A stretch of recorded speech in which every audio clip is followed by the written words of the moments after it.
بالله من الشيطان الرجيم. بسم الله الرحمن الرحيم. الحمد لله رب العالمين. الرحمن الرحيم مالك يوم الدين.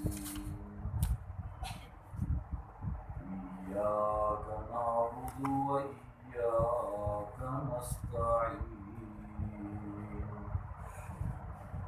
اهدنا الصراط المستقيم،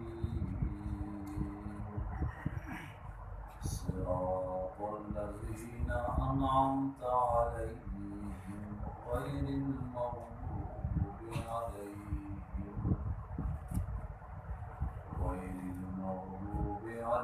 عليهم ولا الضالين.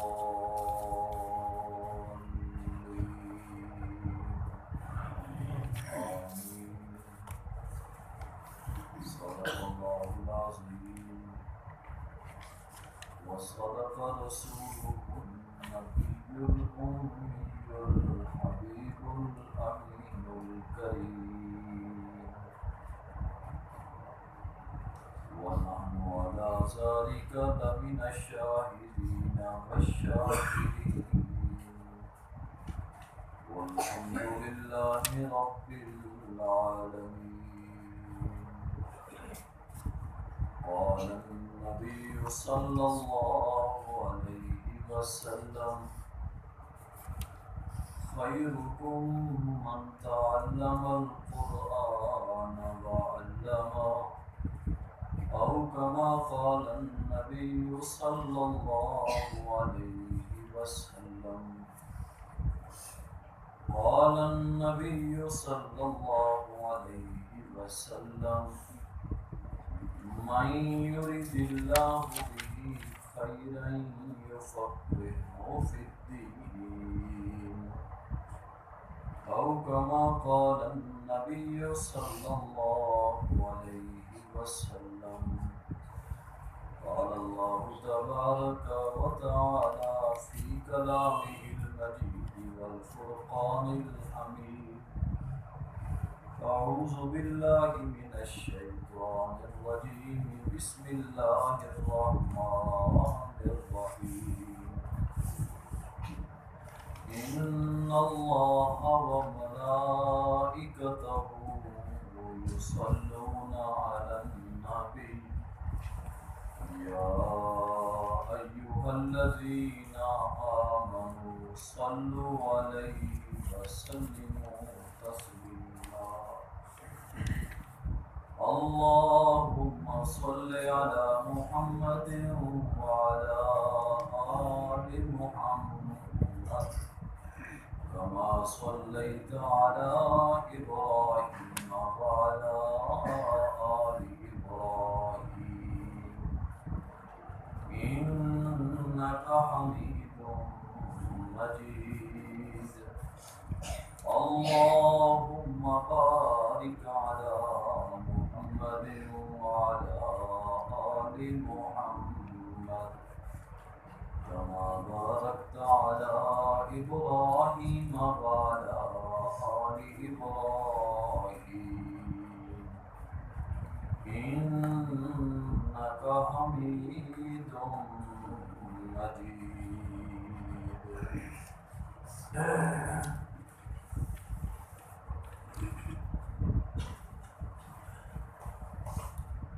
محترم مکرم واجب الاحترام معزز دوستوں، بزرگوں، بھائیوں، گزشتہ سبق آپ کو یاد ہوگا کہ اس سبق کا تعلق قرآن مجید کے آداب میں سے ایک ادب اعوذ باللہ من الشیطان الرجیم کے عنوان سے معنون تھا.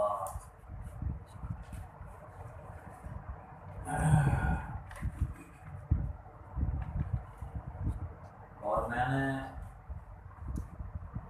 مختصر طریقے سے آپ کے سامنے اعوذ باللہ کے جو فوائد اور مقاصد تھے اور اس میں جو ارکان اور شرائط تھے میں نے آپ کے سامنے ذکر کیے تھے. آج دہراتا نہیں.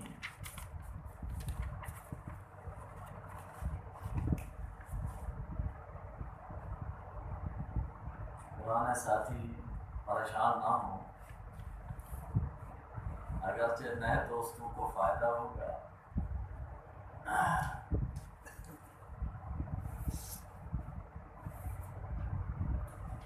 آج کا جو ہمارا درس ہے وہ ہے بسم اللہ الرحمن الرحیم کے ساتھ متعلق. یہ بسم اللہ کیا ہے؟ آپ ذرا توجہ فرمائیں گے. انشاءاللہ میں کوشش کروں گا بہت تھوڑے وقت میں آپ سے بہت تھوڑا ٹائم.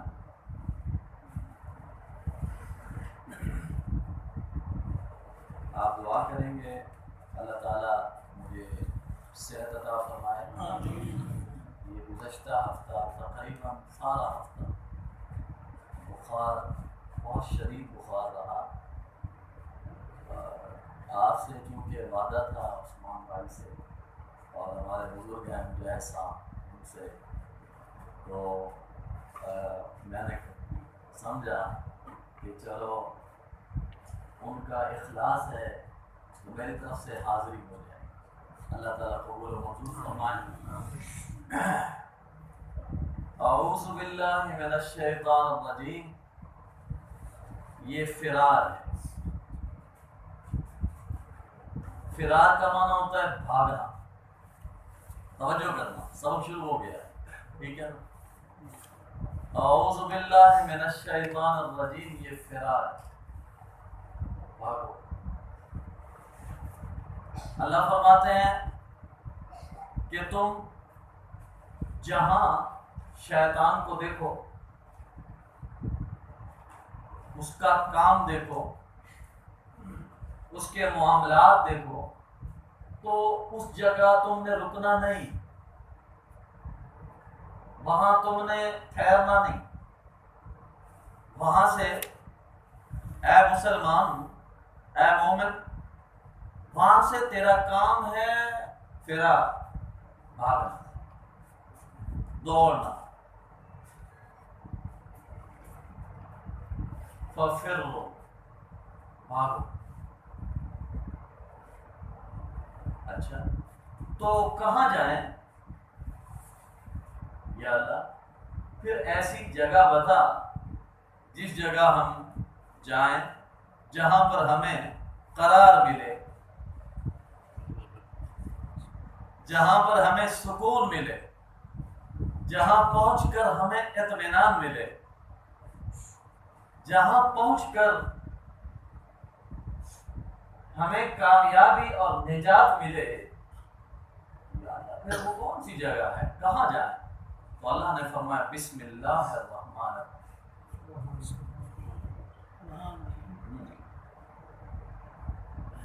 بات سمجھ آئی ہے؟ ہاں یاد رہے گی بات. اعوذ باللہ من الشیطان الرجیم فرار ہے، بسم اللہ الرحمن الرحیم قرار ہے.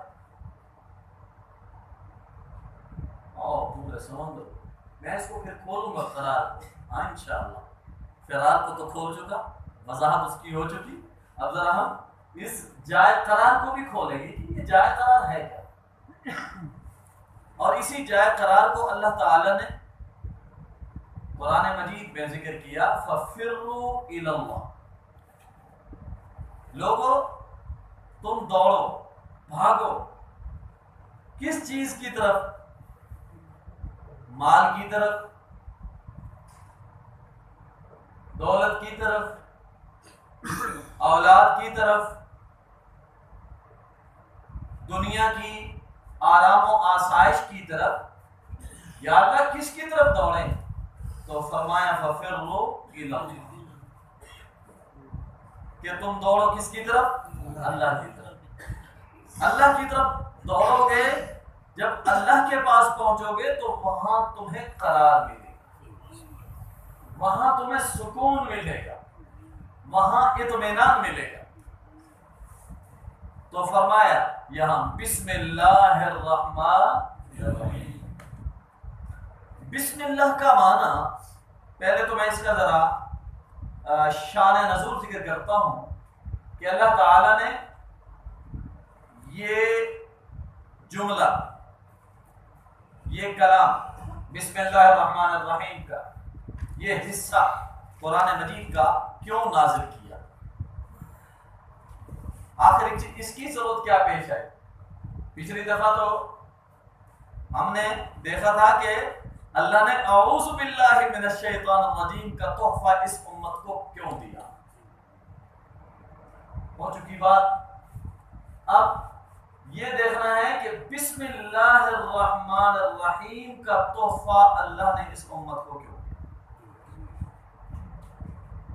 نبی پاک صلی اللہ علیہ وسلم پر جب قرآن مجید کا نزول ہو رہا تھا اور مکے کے علاقے میں جو مشرکین مکہ کے بڑے بڑے چودھری لوگ تھے،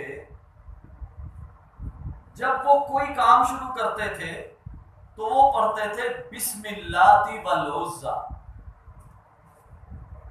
بسم اللہ والعزیٰ، کہ میں لات کے نام سے یہ کام شروع کر رہا ہوں، عزیٰ کے نام سے یہ کام شروع کر رہا ہوں معاذ اللہ۔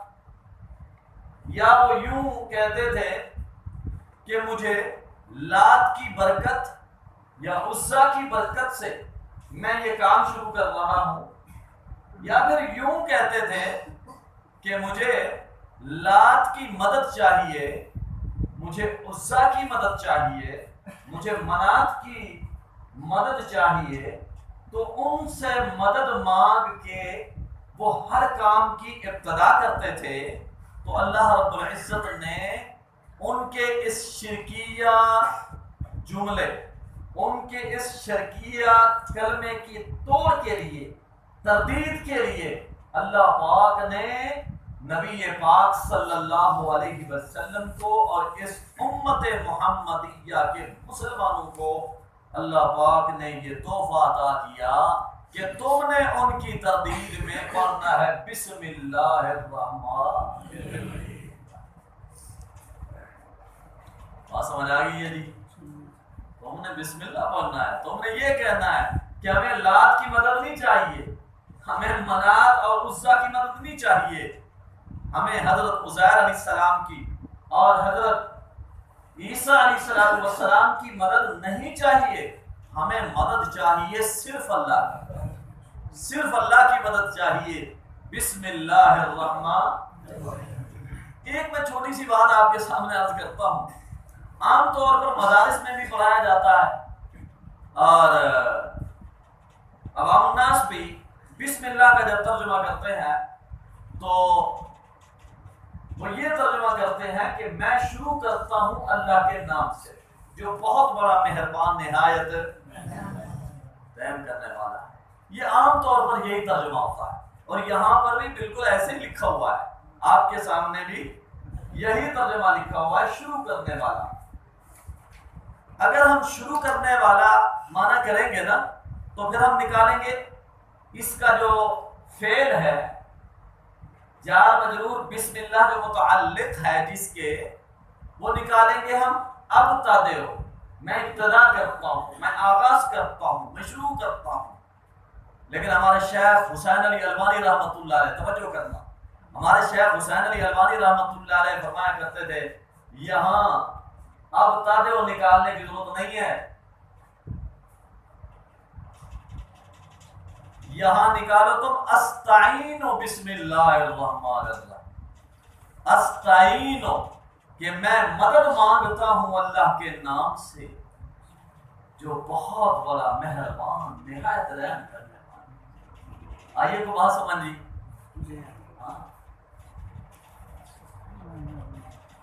ویسے مولوی تو اپنی طرح کے کوئی نہ کوئی فعل نکال لیتے ہیں، کھانے کی باری آئی تو کہتے ہیں آکلو بسم اللہ الرحمن الرحیم، میں کھاتا ہوں اللہ کے نام سے۔ پینے کی باری آئی تو وقت آئے تو کہتے ہیں اشرب بسم اللہ الرحمن الرحیم، میں پیتا ہوں اللہ کے نام سے۔ تو بھائی آکلو اشربو ابتدئو ادھر جانے کی ضرورت ہی نہیں ہے یار۔ وہ معنی کیوں نہیں کرتے کہ جس معنی کے کرنے سے جو معنی جب تم کرو گے تو اس سے شرک کی جڑیں کٹیں گی، کفر کی جڑ کٹ جائے گی۔ اسی لیے تو شیخ البانی رحمۃ اللہ علیہ کے بارے میں مشہور تھا، حضرت احمد علی لاہوری رحمۃ اللہ علیہ ان کے بارے میں فرمایا کرتے تھے کہ مولانا احمد علی لاہوری رحمۃ اللہ علیہ فرماتے تھے مولانا حسین علی رحمۃ اللہ علیہ کا کیا پوچھتے ہو، وہ تو قرآن کی زبر اور زیر سے اللہ کی توحید ثابت کرتے ہیں۔ کیا ہوتا تھا وہ یہی مانا ہوتا۔ تو آج کے بعد اب کوشش کرو گے انشاءاللہ کہ اس کا معنی کیا کرنا ہے، میں مدد مانگتا ہوں، یہ معنی کرنا ہے۔ کوشش کرنا، میں مدد مانگتا ہوں کس کے نام سے؟ کسی پیر فقیر کے نام سے۔ ہو گئی نا تردید سب کی ہے، سب کی تردید ہو گئی، اور جیسے سب کی تردید ہوگی یہی توحید ہے۔ شروع ہی سے اپنی نئی نسل کو گھٹی لگا دو توحید کی، وہ کٹ تو جائیں، پھر مر جائیں، ان کے جسم کو ٹکڑے ٹکڑے کر دیا جائے، لیکن جو گھٹی تو نے توحید کی لگائی ہے وہ کبھی ان کے دلوں سے، ان کے جسم سے کوئی نکال نہ سکے۔ یاد رہے گی یہ بات تھی؟ اب بسم اللہ کا معنی کیا کرنا ہے، آپ ہی سارا بولو، میں مدد مانگتا ہوں اللہ کے نام سے جو بہت بڑا مہربان نہایت رحم کرنے والا ہے۔ اب ذرا ایک اور بات اسی حوالے سے، بسم اللہ الرحمن الرحیم میں ایک تو لفظ اللہ کا ذکر ہے اور دوسرا اللہ نے دو صفتیں ذکر کی ہیں، پہلی صفت الرحمن ہے اور دوسری صفت الرحیم ہے۔ اللہ یہ اللہ کا ذاتی نام ہے، اللہ کا کیا ہے جی؟ ذاتی نام۔ جس طرح آپ کا جو بھی نام آپ کے والدین نے رکھا وہ آپ کا ذاتی نام کہلاتا ہے، اسی طرح اللہ کا بھی ایک ذاتی نام ہے اور وہ کیا ہے؟ اللہ۔ اور اس کے علاوہ باقی جتنے نام ہیں، سمیع ہے، بصیر ہے، علیم ہے، خبیر ہے، لطیف ہے، حکم ہے، عدل ہے، رحمان ہے، رحیم ہے، یہ سارے جتنے بھی نام ہیں وہ سب صفاتی نام ہیں۔ کون سے نام ہے جی؟ یہ بات یاد رہے گی نا، ذہن میں رہے گی؟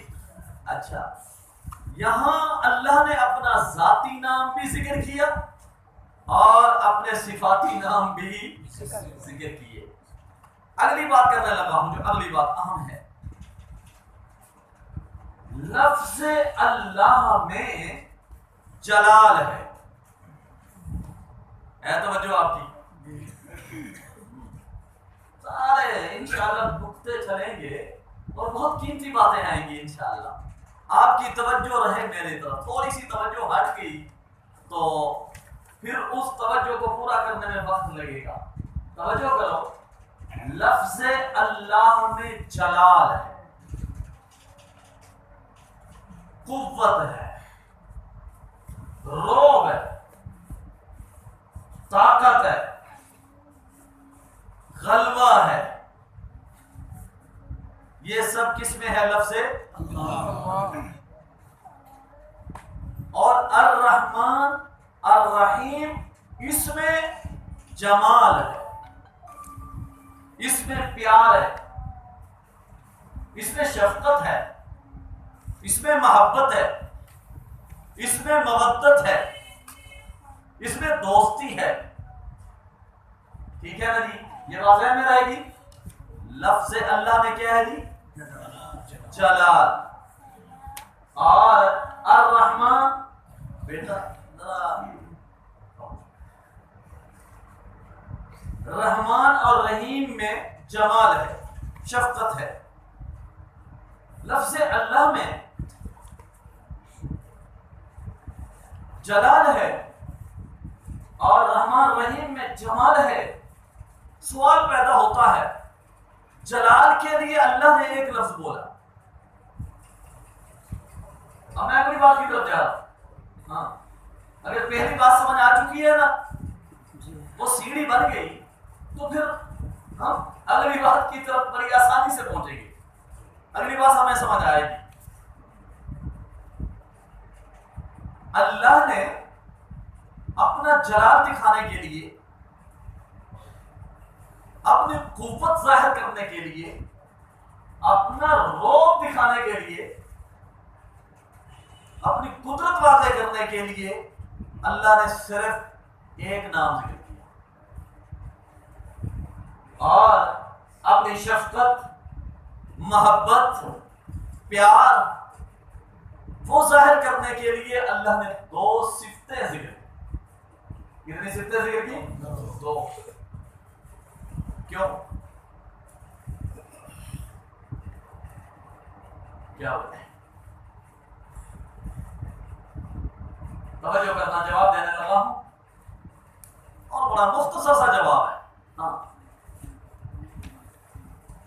فرمایا اللہ یہ ابتدا ہی میں،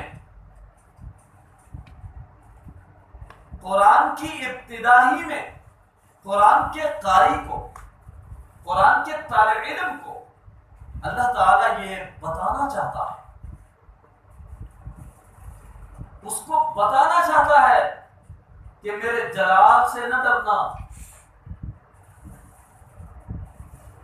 میری قدرت، میری طاقت، میرے غلبے کا کہیں سن کے بھاگ نہ جانا،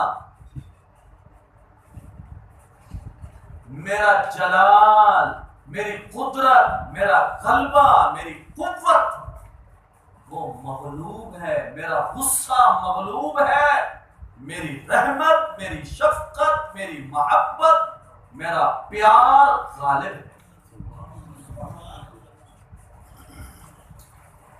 اس لیے اللہ تعالیٰ نے دو صفتیں ذکر کی، الرحمن اور الرحیم، دو صفات ذکر کر کے واضح کر دیا۔ فرمایا میرا جلال یا میرا غصہ، میرا قہر وہ غالب نہیں ہے، وہ مغلوب ہے، میری شفقت، میری رحمت کیا ہے جی؟ بولو۔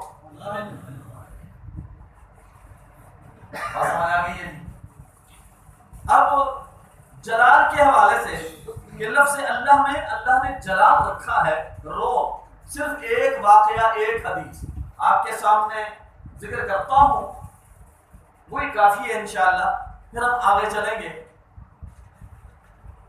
ایک سفر سے اللہ کے نبی حضرت محمد رسول اللہ صلی اللہ علیہ وسلم صحابہ کرام کی معیت میں واپس آ رہے ہیں، دوپہر کا وقت ہو گیا، تو نبی علیہ الصلوۃ والسلام نے صحابہ کرام کو فرمایا کہ اب ہم تھوڑی دیر یہاں آرام کرتے ہیں، قیلولہ کرتے ہیں، اور پھر اس کے بعد ظہر کی نماز پڑھیں گے اور پھر اگلا سفر ہم شروع کریں گے۔ تو صحابہ کرام یہ بات سن کے انہوں نے کہا جی ٹھیک ہے، وہ ذرا دور ادھر ادھر جہاں درخت تھے سائے دار وہاں چلے گئے آرام کرنے کے لیے، سونے کے لیے، اور نبی علیہ الصلوۃ والسلام ایک درخت کے نیچے انہوں نے بھی قیلولہ کیا۔ نبی علیہ الصلوۃ والسلام نے اپنی تلوار جو نیام کے اندر تھی اسے اٹھا کے اوپر درخت کے ساتھ لٹکا دیا، اور خود اللہ کے نبی نبی صلی اللہ علیہ وسلم سو گئے. اتنے میں نبی علیہ الصلوۃ والسلام کا مخالف مشرک اس نے موقع پا کر وہاں پہنچ آیا. اس نے پہلے تو وہ تلوار اتاری, نیام سے تلوار نکالی, اور اس کے بعد تلوار سیدھی کر کے نبی علیہ الصلوۃ والسلام کو زوردار الفاظ میں کہنے لگا کہ من یمنعک منی, من یمنعک منی, من یمنعک منی, کون بچائے گا آپ کو مجھ سے, کون بچائے گا آپ کو مجھ سے. یہ جیسے ہی اس نے یہ لفظ بولے تو نبی علیہ الصلوۃ والسلام بیدار ہو گئے اور دیکھا تلوار دشمن کے ہاتھ میں ہے اور اس نے سیدھی کر رکھی ہے مارنے کے لیے. اور پیغمبر علیہ الصلوۃ والسلام نے ادھر ادھر صحابہ کو دیکھا تو وہ دور آرام فرما تھے, کوئی بھی قریب نہیں تھا. اللہ کے نبی صلی اللہ علیہ وسلم نے اس دشمن کی بات سن کے اس کے جواب میں جو لفظ فرمایا تھا جو کرنا,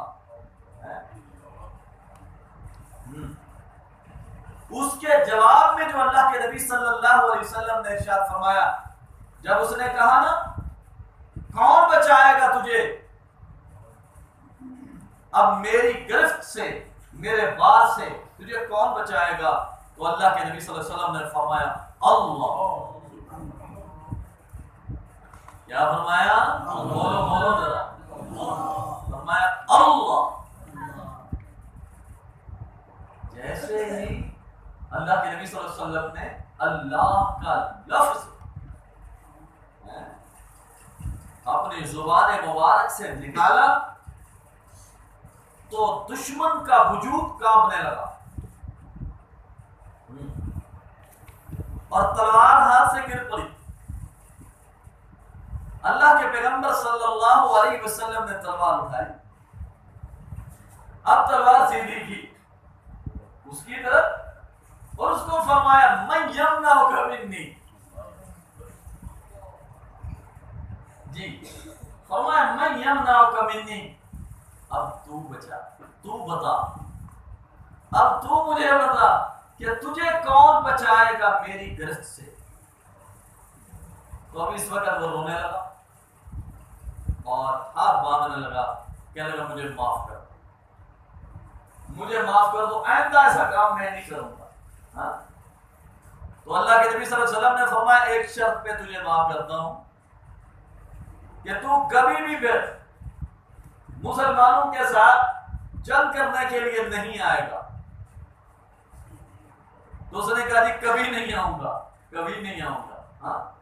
تو اب دیکھو لفظ اللہ جس کو ہم ایک معمولی لفظ سمجھتے ہیں عام سا, اس لفظ اللہ میں جب وہ لفظ اللہ دل سے نکلتا ہے تو اس میں وہ پاور ہوتی ہے, وہ طاقت اور قوت ہوتی ہے, وہ جلال اور غلبہ اور رعب ہوتا ہے کہ مخالف کا وجود, دشمن کا وجود کانپنے لگتا ہے.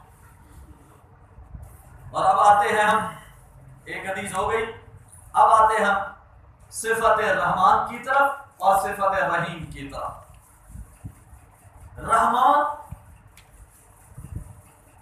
اللہ کی صفت ہے, اس کا معنی ہے بہت زیادہ رحم کرنے والا, اور رحیم بھی اللہ کی صفت ہے, اس کا معنی ہے نہایت رحم کرنے والا. اب ذرا توجہ فرمائیں گے آپ, ان دونوں میں کیا فرق ہے؟ ظاہر تو دونوں کا معنی ایک جیسا لگتا ہے. رحمان کا معنی بھی رحم کرنے والا, رحیم کا معنی بھی رحم کرنے والا, کوئی اتنا زیادہ فرق واضح نہیں ہوتا. تو پھر کیا اس میں فرق ہے کیا؟ علماء نے تو کئی فرق لکھے ہیں, میں سارے فرق آپ کے سامنے تو ذکر نہیں کر سکتا, لیکن چند ایک باتیں آپ کے سامنے ذکر کرتا ہوں جس سے یہ واضح ہو جائے گا کہ اس میں فرق ہے کیا. علماء فرماتے ہیں کہ رحمان کا تعلق دنیا کے ساتھ ہے اور رحیم کا تعلق آخرت کے ساتھ ہے۔ مثلا کیا مطلب؟ دنیا میں اللہ کی رحمت جو پوری کائنات پر اور تمام مخلوقوں پر ہے، یہ صفت رحمان کا ظہور ہے، صفت رحمان کا ظہور ہے۔ یعنی اللہ کی رحمت دنیا میں عام ہے، چاہے کوئی اللہ کو مانے یا کوئی باغی ہو، کوئی طاغی ہو، کوئی نافرمان ہو، کوئی فرما بردار ہو، اللہ تعالیٰ پھر بھی ان کے اوپر رحمت، یہ دنیا ہے۔ تو صفت رحمان کا تعلق دنیا کے ساتھ ہے، لیکن صفت رحیم کا تعلق آخرت کے ساتھ ہے کہ آخرت میں جو اللہ کی رحمت ہوگی وہ صرف مومنوں کے ساتھ خاص ہوگی، کافروں پر قیامت کے دن اللہ کی رحمت نہیں ہو۔ تو یہ فرق علماء نے لکھا ہے۔ ایک اور فرق بھی وہ بڑا بہترین فرق ہے، شیخ مولانا عبید اللہ سندھی سب کہہ دو رحمت اللہ تعالی علیہ، وہ لکھتے ہیں فرق، ذرا وہ فرق بھی سن لیجیے کہ پہلے تو میں مثال دیتا ہوں، پھر اس کے بعد اصل بات کی طرف میں آؤں گا۔ اولاد سے محبت ماں بھی کرتی ہے، باپ بھی کرتا ہے، ٹھیک ہے نا؟ بات صحیح ہے نا؟ والدین اپنی اولاد سے محبت کرتے ہیں۔ باپ کہتا ہے کہ اپنی اولاد کو کہ تمہارے ساتھ تمہاری ماں اتنی محبت نہیں کرتی جتنا میں کرتا ہوں، اور ماں لگی ہوتی ہے اس بارے میں کہ جتنی میں تم سے محبت کرتی ہوں اور کوئی تمہارے ساتھ محبت نہیں کرتا، میں سب سے زیادہ محبت کرتی ہوں۔ محبت دونوں کرتے ہیں، ماں بھی اور باپ بھی، لیکن محبت کرنے کا انداز مختلف ہے، انداز مختلف ہے۔ باپ کا جو انداز ہے محبت کا، جسے ہم شفقت پدری کہتے ہیں، باپ کا انداز ظاہراً بڑا سخت ہوتا ہے۔ ہاں،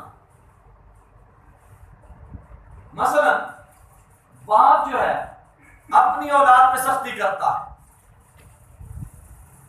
اسے کبھی کبھی پیٹتا بھی ہے، مارتا بھی ہے، اور اس کے استاد کو جا کر کہتا ہے، قاری صاحب کو، کہ استاد جی یہ بیٹا میرا ہے نا، ہڈیاں میری گوشت تیرا، ہڈیاں میری ہوں گی گوشت تیرا ہوگا، لیکن اسے حافظ ہونا چاہیے، ہاں اسے قاری ہونا چاہیے، اسے عالم ہونا چاہیے۔ باپ چاہتا ہے کہ معاشرے میں میرا بیٹا مثال بنے، جی باپ چاہتا ہے پوری قوم میں، برادری میں، علاقے میں میرے بیٹے کی عزت ہو، اس کی واہ واہ ہو، اس کی شہرت ہو، اس کا نام ہو، لوگ اس کی تعریفیں کریں، وہ بڑے عہدے پہ پہنچے، یہ بڑا علامہ بنے، شیخ بنے، بہت بڑا مدرس اور معلم بنے۔ یہ باپ کی خواہش ہوتی ہے، اور اس خواہش کو پورا کرنے کے لیے، توجہ کرو توجہ، اس خواہش کو حاصل کرنے کے لیے، اس نتیجے کو حاصل کرنے کے لیے باپ کہتا ہے بیٹے پہ جو تکلیف آئے، جو مصیبت آئے، جو پریشانی آئے، کوئی مسئلہ نہیں ہے، نو پرابلم، آنے دو، جو تکلیف آتی ہے، جو پریشانی آتی ہے آنے دو اس پہ، لیکن اس کو کچھ بننا چاہیے۔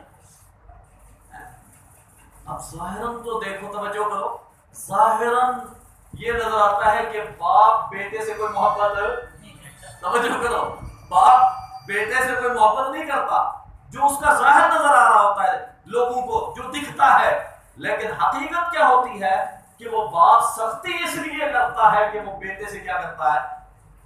محبت کرتا ہے. یہ شفقت پدری ہے کہ میرا بیٹا کچھ بنے، اس کا نام ہو. اور ماں کی محبت کیسے ہوتی ہے جی؟ ماں کی محبت یہ ہوتی ہے، وہ استاد کو جا کے کہتی ہے استاد جی چاہے میرے بیٹے کو کچھ آئے یا نہ آئے، یہ سبق سنائے یا نہ سنائے، مسجد میں آئے یا نہ آئے، استاد جی تو نے اسے کچھ کہنا. یہ ماں کی محبت ہے. ہاں اس کے پیچھے بھی محبت ہے. یہ نہیں ہے کہ ماں جو ہے وہ بیٹے کی عزت نہیں چاہتی یا بیٹے کا مقام نہیں چاہتی، نہیں، ماں ہے نا، ماں چاہتی ہے کہ میرے بیٹے کو تکلیف نہ ہو، اسے کوئی دکھ نہ پہنچے.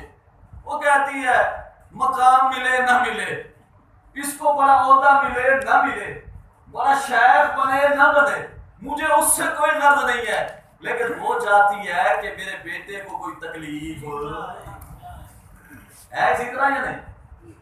یہ ماں کی محبت ہوتی ہے. محبت باپ بھی کرتا ہے جسے شفقت پدری کہا جاتا ہے، محبت ماں بھی کرتی ہے جسے شفقت مادری کہا جاتا ہے، لیکن دونوں کا انداز مختلف ہے. اب میں آ رہا ہوں اصل بات کی طرف. رحمان میں، صفت رحمان میں اللہ نے اپنی طرف سے شفقت پدری کا اظہار کیا ہے، اور صفت رحیم میں اللہ نے اپنی طرف سے شفقت مادری کا اظہار کیا. کیسے؟ اللہ تعالیٰ مومن کو اس دنیا میں کہتا ہے اے کلمہ پڑھنے والے مسلمان، اے مومن نماز کی پابندی تو نے کرنی ہے، نماز قضا نہیں کرنی، چھوڑنی نہیں ہے، نماز پابندی سے تو نے ادا کرنی ہے. روزہ بھی رکھنا ہے، چاہے 16 گھنٹے کا دن ہو، 18 گھنٹے کا ہو، تجھے بھوکا رہنا پڑے گا، پیاسا رہنا پڑے گا، تکلیف برداشت کرنی پڑے گی یا مسلمان تجھے. زکوٰۃ دینی ہوگی، تو نے عشر دینا ہوگا، حتیٰ کہ جان بھی قربان کرنی پڑے گی تجھے جہاد کرنے کے لیے. مال کی بازی لگانی پڑے، مال بھی دینا ہوگا، عزت قربان کرنی پڑے، عزت بھی دینی ہوگی. اللہ تعالیٰ مومن کو دنیا میں، توجہ کرو، دنیا میں تکلیفیں دیتا ہے. وَلَنَبْلُوَنَّكُمْ بِشَيْءٍ مِّنَ الْخَوْفِ وَالْجُوعِ وَنَقْصٍ مِّنَ الْأَمْوَالِ وَالْأَنفُسِ وَالثَّمَرَاتِ. اللہ تعالیٰ تکلیفیں دیتا ہے مومن کو. کیوں تکلیفیں دیتا ہے؟ تاکہ کل جب یہ اللہ کے پاس آئے نا تو اللہ کی طرف سے اس کو شاباش ہی شاباش ملے. تو دنیا میں اللہ تعالیٰ، توجہ کرو، دنیا میں اللہ کی طرف سے شفقت پدری ہوتی ہے مومنوں کے ساتھ کہ تکلیفیں اٹھاؤ، مصائب برداشت کرو، یہ شفقت پدری ہے. اور آخرت میں شفقت مادری کا اظہار ہوگا. اس دن اللہ اعلان کرے گا کہ میرے مومن متقی پرہیزگار بندے کو آج ذرا بھر بھی تکلیف نہیں. وہاں شفقت مادری کا اظہار. اب ایک اور بات میں کرنے لگا ہوں، تو یہ دونوں میں یہ فرق ہے. سب سے زیادہ رحم کرنے والا پوری 14 طبق کی کائنات میں اللہ سے بڑھ کے کوئی نہیں ہے. اب میں اگلی بات کرنے لگا ہوں، آپ توجہ فرمائیں گے تو بات سمجھ آئے گی. بات بہت قیمتی ہے. دنیا میں، کائنات میں ہر ایک دوسرے سے محبت کرتا ہے. اللہ کے نبی صلی اللہ علیہ وسلم نے فرمایا کہ اللہ کی رحمت کے 100 درجے ہیں. کتنے درجے ہیں جی؟ 100 درجے ہیں. ایک درجہ اللہ نے جب سے کائنات بنائی ہے قیامت تک صرف ایک درجہ ہی استعمال ہوگا, ایک نمبر استعمال ہوگا, صرف ایک. اور 99 درجے اللہ نے رکھ دیے ہیں علیحدہ کر کے, وہ قیامت کے دن اللہ تعالیٰ مومنوں کے لیے استعمال کرے گا.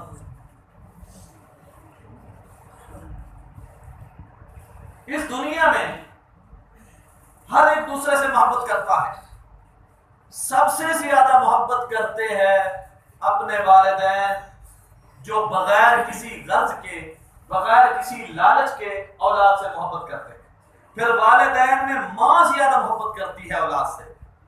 لیکن اب توجہ کرو, ماں جس کی محبت میں کوئی شک نہیں, کوئی غرض نہیں, کوئی لالچ نہیں, کوئی طمع نہیں, کوئی امید نہیں, جس میں کوئی بدلے کی کوئی غرض نہیں کہ مجھے بدلہ دے گا میرا بیٹا, نہ نہ نہ, وہ پھر بھی محبت کرتی ہے. لیکن اس کے باوجود بھی ایسا موڑ بھی آتا ہے کہ ماں کی محبت رک جاتی ہے, ختم ہو جاتی ہے. ایسا وقت بھی آتا ہے ماں جتنی بھی محبت کرے اولاد سے پھر بھی اس کی حد ہوتی ہے. توجہ کرو, توجہ, پھر بھی اس کی کیا ہوتی ہے جی؟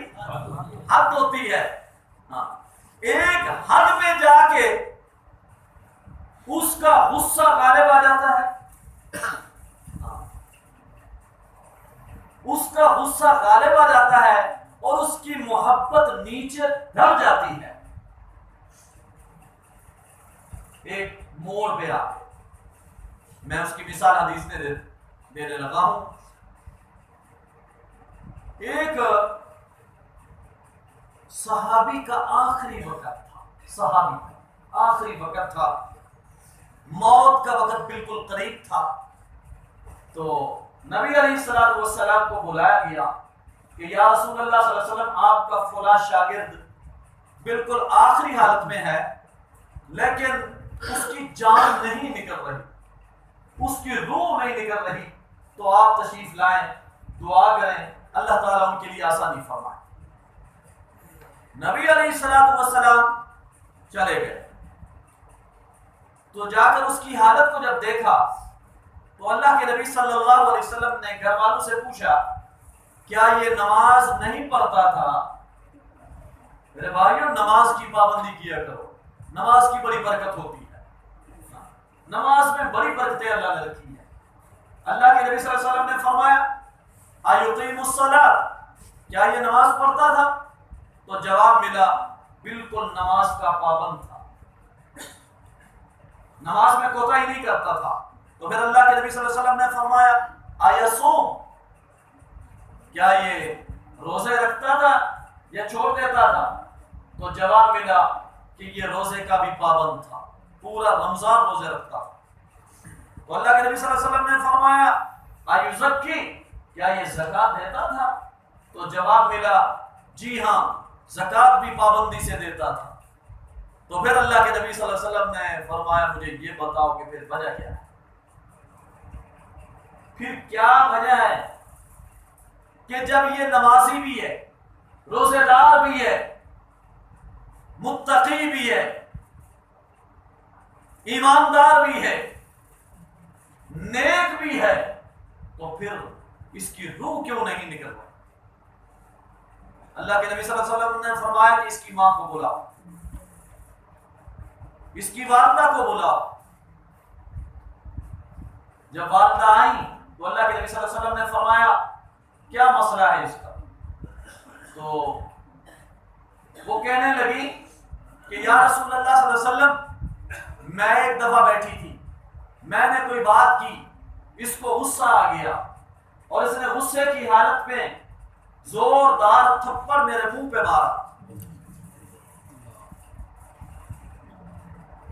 اور وہ تھپڑ, وہ تماچا میری آنکھ پہ لگا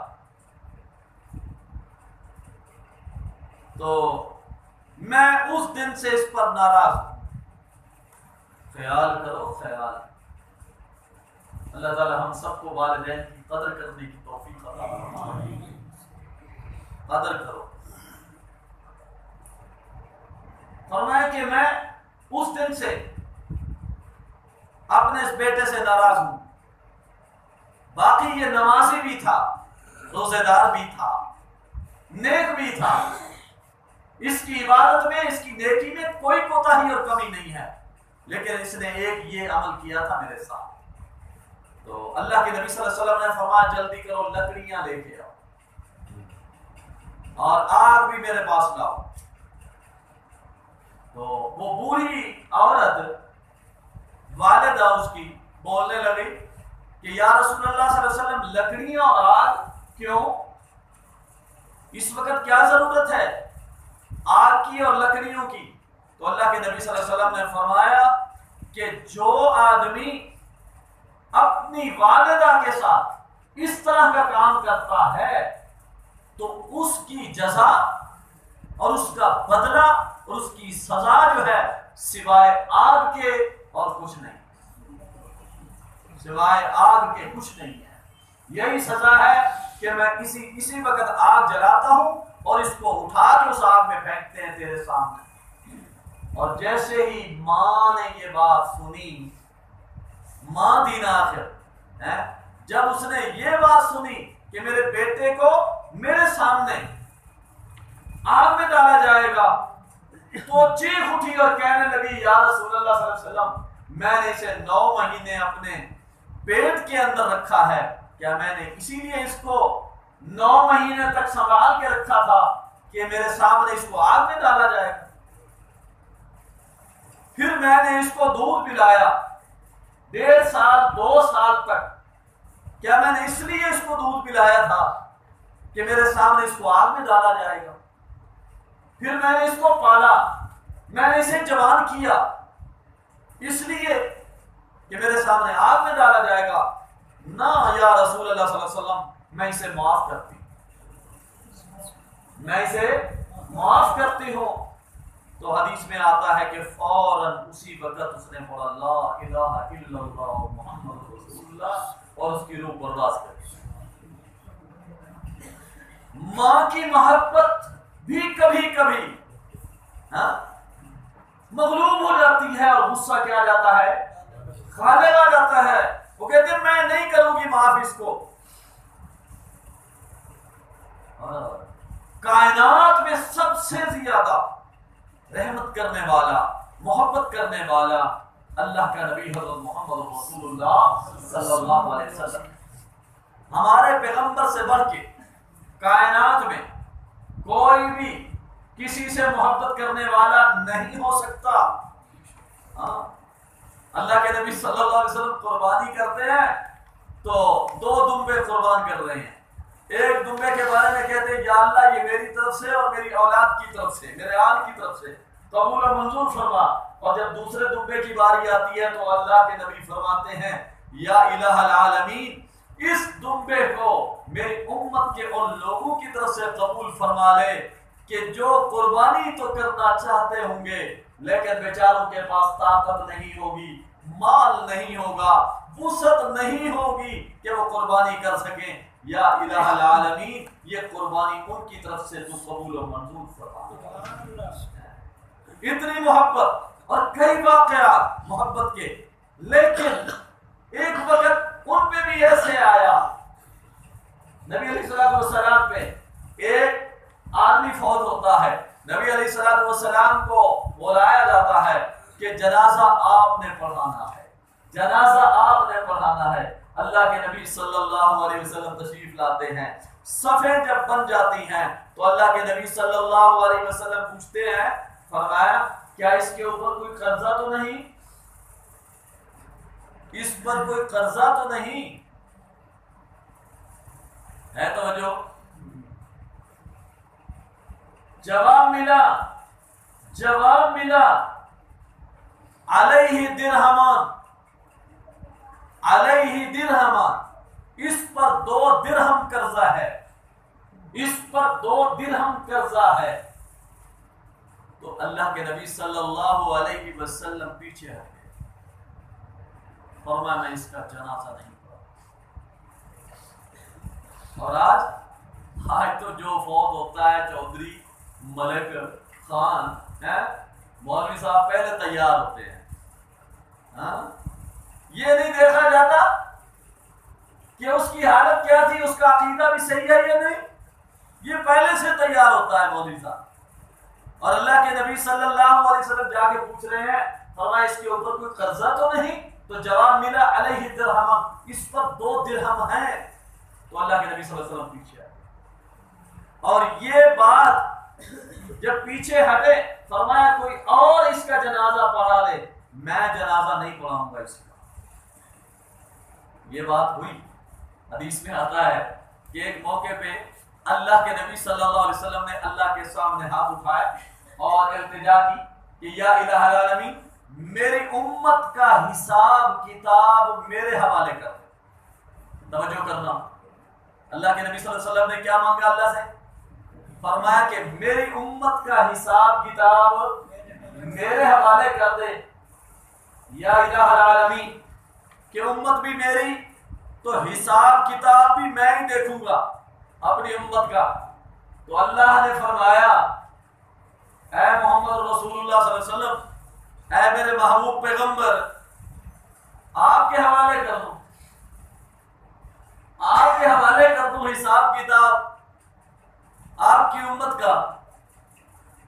وہ وقت آپ کو یاد نہیں جب آپ کو جنازہ پڑھانے کے لیے بلایا گیا تھا اور آپ نے پوچھا اس بندے پہ کوئی قرضہ تو نہیں ہے، تو آپ کو بتایا گیا کہ صرف 2 درہم قرضہ ہے، تو آپ پیچھے ہٹ گئے تھے، آپ کا غصہ غالب آ گیا تھا، آپ کا غصہ غالب آ گیا تھا اور آپ ہٹ گئے تھے کہ میں اس کا جنازہ نہیں پڑھاتا، تو کیا میں اپنی ساری مخلوق، اب تمام بندے جو قیامت تک پیدا ہوں گے آپ کی امت کے، وہ آپ کے حوالے کر دوں تو پھر ان کا کیا بنے گا؟ ان کا کیا بنے گا؟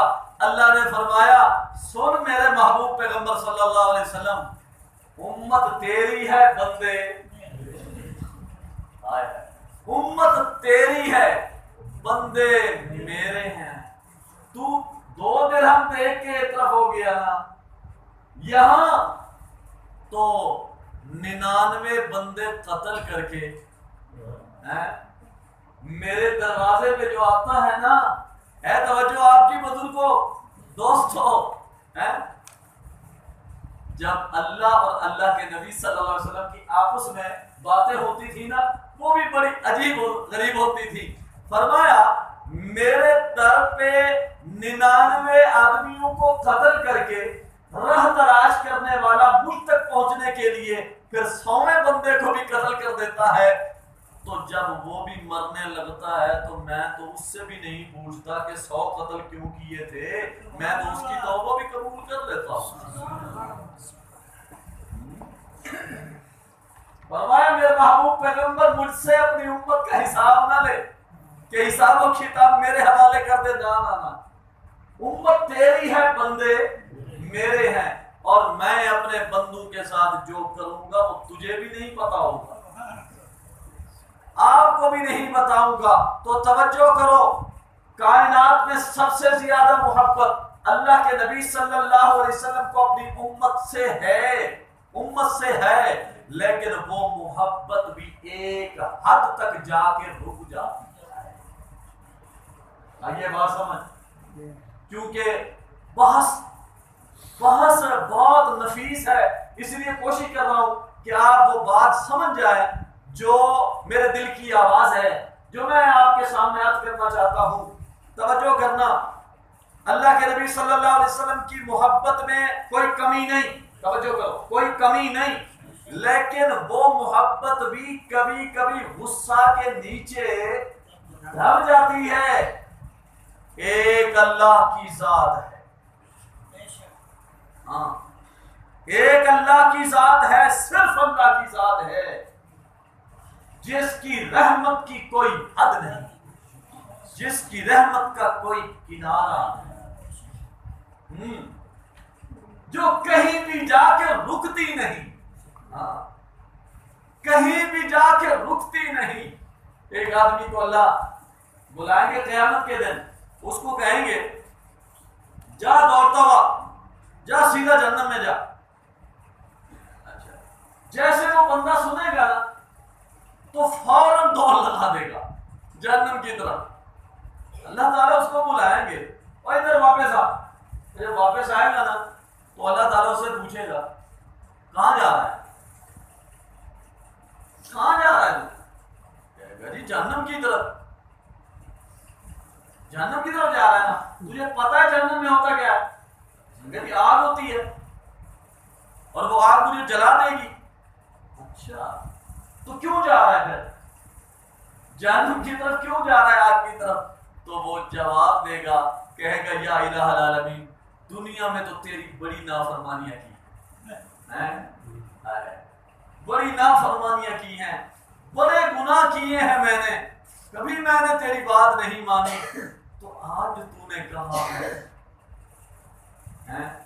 کہ جا جہنم میں، تو آج نہیں مانوں گا تو پھر کب مانوں گا، اب نہیں مانوں گا تو پھر کب مانوں گا؟ یا الہ العالمین تیری بات پر عمل کرنے کے لیے دوڑتا ہوا جا رہا ہوں۔ اللہ تعالیٰ اسی وقت فرمائیں گے جا میں نے تجھے معاف کر دیا، سیدھا جنت میں داخل۔ یہ ہے اللہ کی وہ رحمت جس کا کوئی کنارہ، جس کی کوئی حد نہیں، جس کا کوئی کنارہ نہیں۔ اب میں اپنی اس بات کو یہاں ختم کرتا ہوں اس نتیجے کے طور پر کہ لفظ اللہ میں جلال ہے،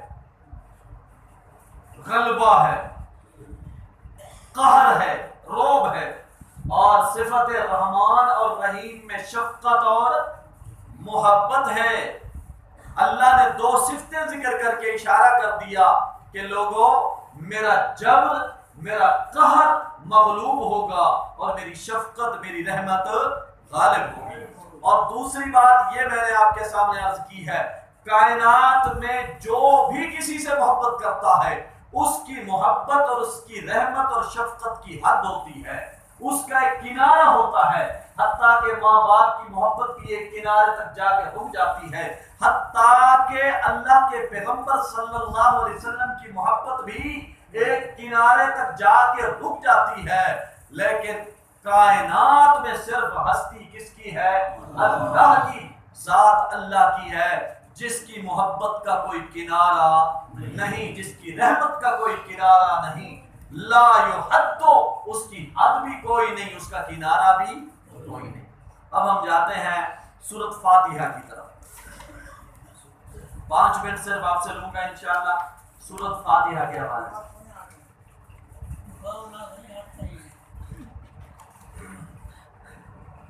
ٹائم تو پورا ہو گیا۔ اچھا بات توجہ فرمائیں، یہ سورۃ فاتحہ ہے، اس سورت کے تقریباً 22 نام آتے ہیں۔ کتنے نام ہیں؟ سورت ایک ہے، نام کتنے ہیں؟ 22 نام۔ مثلا اس سورت کا نام الصلاۃ بھی ہے، نماز۔ یہ سورۃ فاتحہ چونکہ نماز میں پڑھی جاتی ہے اور ہر نماز کی ہر رکعت میں پڑھی جاتی ہے، اس لیے اس سورت کا نام الصلاۃ بھی ہے۔ اس سورت کا نام تعلیم المسئلہ بھی ہے۔ اس سورت میں اللہ نے توحید والے مسئلے کی تعلیم دی ہے، اس لیے سورت کا نام تعلیم المسئلہ بھی ہے۔ اس سورت کا نام فاتحہ بھی ہے۔ فاتحہ کا معنی ہوتا ہے فتح سے ہے، فتح کا معنی ہوتا ہے کھولنا۔ فتح کا معنی کیا ہوتا ہے جی؟ کھولنا۔ تو فتح کو فتح بھی اس لیے کہتے ہیں کہ جنگ میں فلاں کو فتح ملی کہ اس وقت ایک قبیلے کی یا ایک فوج کی، ایک لشکر کی، ایک ملک کی کامیابی کھل جاتی ہے۔ قوت کھل کے آ جاتی ہے لوگوں کے سامنے. تو فتح کا معنی ہوتا ہے کھولنا، اور فاتحہ کا معنی ہوتا ہے کھولنے والی. کیا مطلب؟ جب ہم اللہ کا قرآن کھولتے ہیں، شروع کرتے ہیں، تو سب سے پہلے جو سورت ہمیں ملتی ہے وہ کون سی سورت ہے؟ فاتحہ. جو ہی قرآن کھولا، شروع کیا، تو سورت فاتحہ سب سے پہلے آئی، اس لیے اس کا نام پڑ گیا فاتحہ. اور ایک نام اس سورت کا ہے الشفا. الشفا، ہر بیماری سے شفا. ہاں، ہر بیماری سے شفا. جس کو کوئی تکلیف ہو، بندہ سورت فاتحہ پڑھے، دم کر دے، اللہ پاک شفا دے دیتے ہیں. ہاں، اللہ تعالیٰ اسے صحت دے دیتے ہیں. حدیث میں آتا ہے، حضرت ابو سعید خدری رضی اللہ تعالیٰ عنہ راوی ہیں، فرماتے ہیں ہم ایک علاقے سے آ رہے تھے تو ہم نے دیکھا رات پڑی ہم ایک بستی کے قریب، تو ہمارے پاس کھانے کے لیے کچھ نہیں تھا.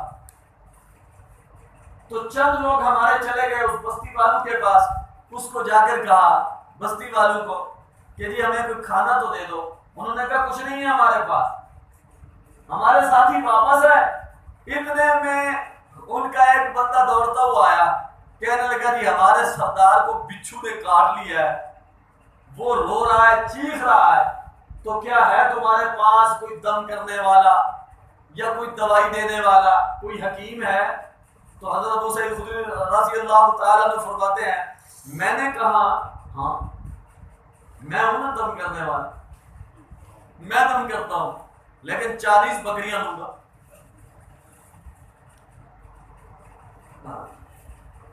میرا تو کوئی نہ دے بے 40 بکریاں دو، مولوی نے چکڑے. حضرت نے فرمایا 40 بکریاں لوں گا، شرط ہے، پھر دم کروں گا، اور دم بھی اسی جگہ کروں گا، اس کو یہیں لے کے آنا ہوگا. جب اس سردار کو لے کے آئے، حضرت نے دم کیا، اللہ تعالیٰ نے شفا دے دی، اللہ نے صحت دے دی. انہوں نے 40 بکریاں دی. اب بھی 40 بکریاں تو مل گئی، ان کا کیا کرے؟ اب صحابہ پریشان کہ یہ کھانی حلال ہے یا بھائی جس طریقے سے آئی ہے اب ان کا بنے گا کیا؟ تو صحابہ کرام نے یہ فیصلہ کیا کہ بھائی انہیں استعمال نہیں کرتے، مدینہ تو ویسے ہی جا رہے ہیں تو مدینہ لے جائیں گے، اللہ کے نبی صلی اللہ علیہ وسلم کے سامنے یہ سارا واقعہ رکھیں گے. اگر اللہ کے پیغمبر نے فرمایا کھاؤ حلال ہے تو پھر تو استعمال کریں گے، ورنہ تو ان کو بھگا دیں گے کہیں. تو نبی علیہ الصلوۃ والسلام کے پاس مدینہ میں آئے، سارا واقعہ سنایا اللہ کے پیغمبر کو. پیغمبر علیہ الصلوۃ والسلام نے فرمایا بالکل حلال ہے، تمہارے لیے حلال ہے اور میرا بھی حصہ نکالو. فرمایا میرا بھی حصہ نکالو. تو اللہ کے نبی صلی اللہ علیہ وسلم نے پوچھا حضرت ابو سعید سے کہ تو نے کیا پڑھا تھا، پڑھا کیا تھا تم نے؟ حضرت ابو سعید نے کہا جی میں نے کیا پڑھا تھا، میں نے صرف فاتحہ پڑھی تھی. ہاں میں نے صرف فاتحہ پڑھی تھی، تو یہی پڑھ کے دم کر دیا. اللہ کے نبی صلی اللہ علیہ وسلم نے فرمایا کس سے سنا تھا تم نے یہ سورۃ فاتحہ جو ہے وہ ہر بیماری سے شفا ہے؟ انہوں نے کہا جی آپ ہی سے سنا تھا، آپ ہی سے سنا تھا کہ سورۃ فاتحہ میں شفا ہے، اس میں اللہ تعالیٰ نے دوا رکھی ہے. تو اس لیے اس سورت کا ایک نام شفا بھی ہے، ہر بیماری کا علاج. اور ایک اس سورت کا ایک نام ام الکتاب بھی ہے، ام القرآن. ام الکتاب قرآن، کتاب کی اصل، کتاب کی ماں، کتاب کا خلاصہ. ام القرآن قرآن کا خلاصہ. اب اس حوالے سے کہ یہ سورۃ فاتحہ قرآن کا خلاصہ کس طرح ہے، میں اسی حوالے سے صرف تقریریں تو کئی ہیں، صرف ایک تقریر آپ کے سامنے عرض کرتا ہوں، ایک سورت آپ کے سامنے ذکر کرتا ہوں. ایک احتمال کہ اس کو ام القرآن کیوں کہا جاتا ہے، اس کی وجہ بیان کی ہے ہمارے شیخ مولانا حسین علی الوانی سب کہہ دو رحمت اللہ تعالی علیہ نے. انہوں نے جو وجہ بیان کی ہے وہ فرماتے ہیں قرآن کے کل 4 حصے ہیں. کتنے حصے ہیں جی؟ 4 حصے ہیں. پہلا حصہ سورت فاتحہ سے شروع ہوتا ہے سورت المائدہ کے آخر تک، اور دوسرا حصہ سورت انعام کے شروع سے لے کر سورت بنی اسرائیل کے آخر تک. یہ 2 حصے ہو گئے. تیسرا حصہ سورت کہف سے شروع ہوتا ہے سورت احزاب کے آخر تک. چوتھا حصہ سورت سبا سے شروع ہوتا ہے سورت الناس کے. کتنے حصے ہو گئے کل؟ 4. ہر حصے کی ابتدا الحمد سے ہوتی ہے. ہر حصے کی ابتدا کس سے ہوتی ہے جی؟ الحمد سے ہوتی ہے. ہر حصے کی ابتدا دیکھ لینا، ہر حصے کی ابتدا الحمد سے ہے. ذرا آپ نکالیں 7واں پارہ. سب سے پہلے 7ویں پارے میں آئیں.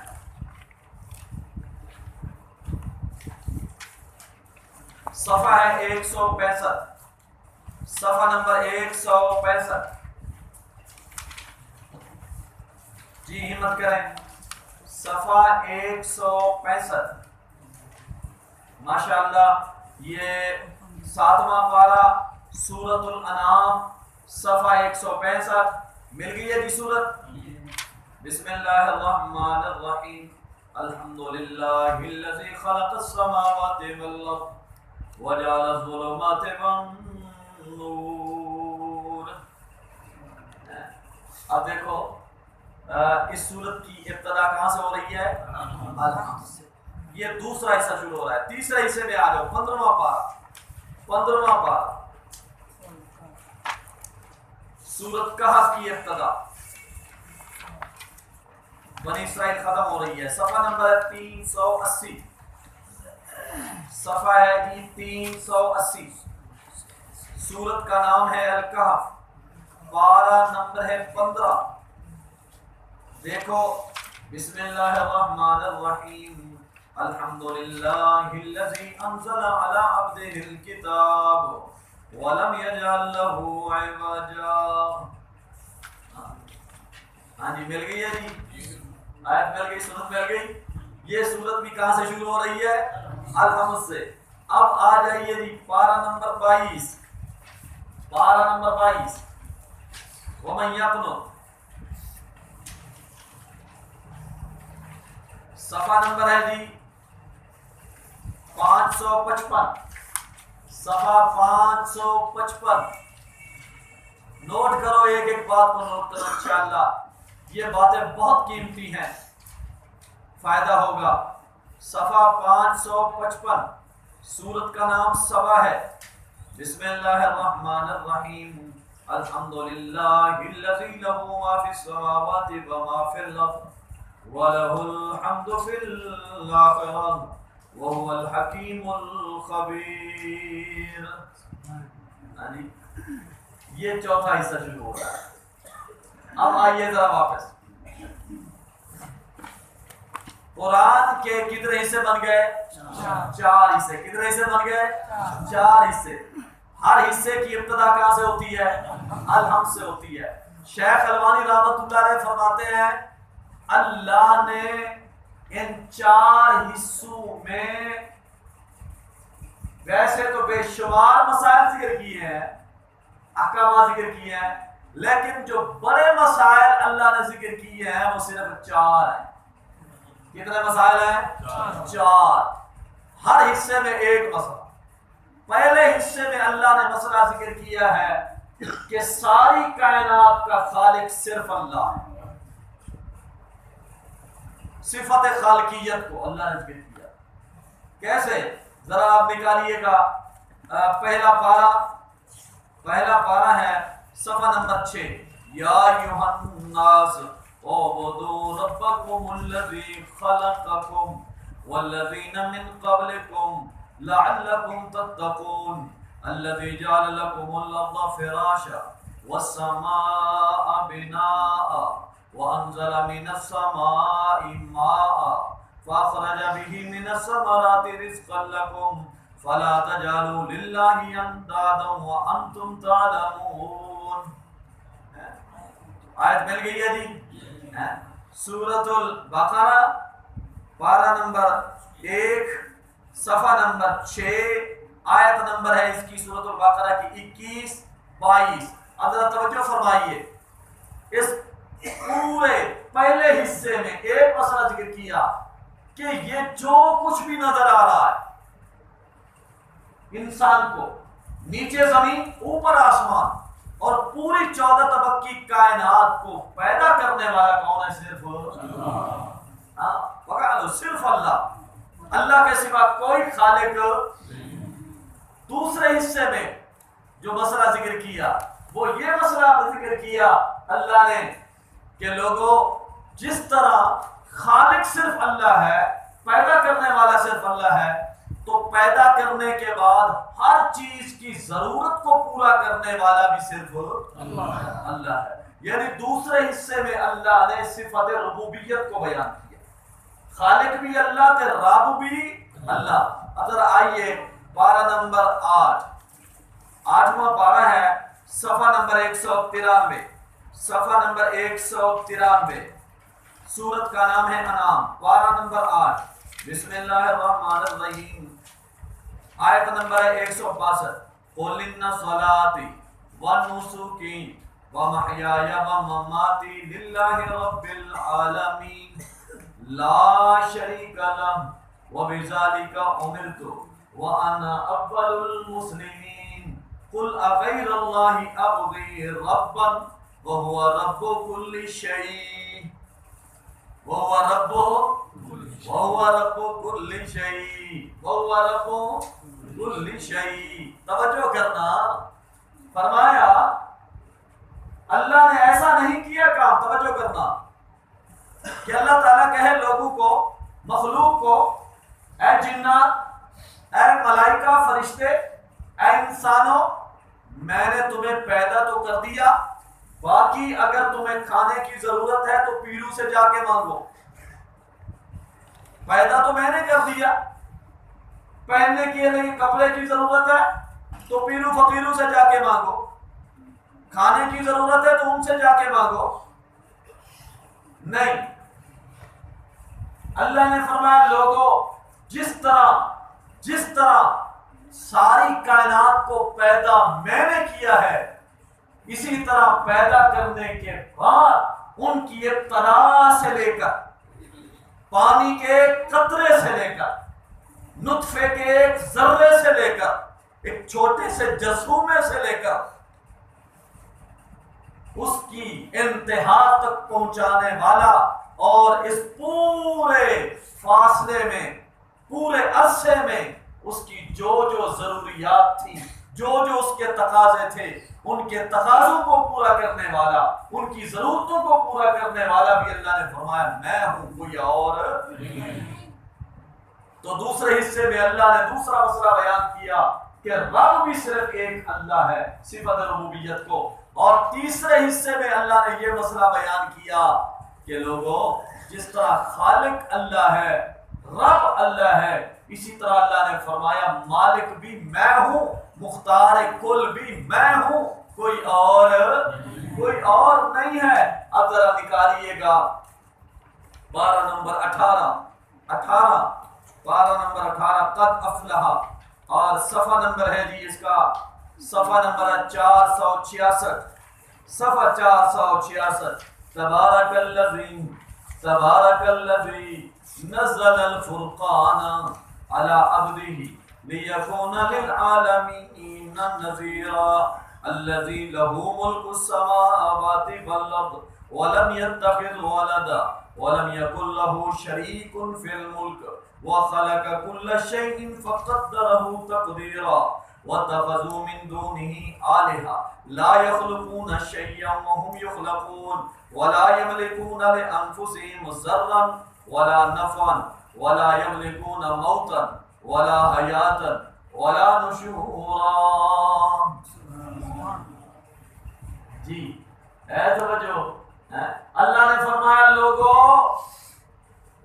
یہ نہیں، پیدا تو میں نے کیا، ضرورتیں بھی میں پوری کروں، اور مالک کوئی اور ہو. مرضی کسی اور کی چلے، فیصلے کسی اور کے چلے، طاقت کسی اور کی چلے، فرمایا نہیں نہیں، طاقت بھی کس کی ہے؟ صرف اللہ کی۔ تو تیسرے حصے میں، قرآن کے تیسرے حصے میں اللہ نے مسئلہ بیان کیا کہ مالک اور مختار کل صرف ایک اللہ ہے اور کوئی نہیں۔ چوتھے حصے میں اللہ تعالیٰ نے یہ مسئلہ بیان کیا کہ جس طرح، توجہ کرو، جس طرح اس دنیا میں، کائنات میں مالک اور مختار کل صرف ایک اللہ ہے، اسی طرح کل قیامت کے دن، حشر کے دن، باس کے دن، اس دن بھی مالک، فیصلہ کرنے والا، مختار کل، طاقتور، شہنشاہ صرف ایک اللہ ہوگا اور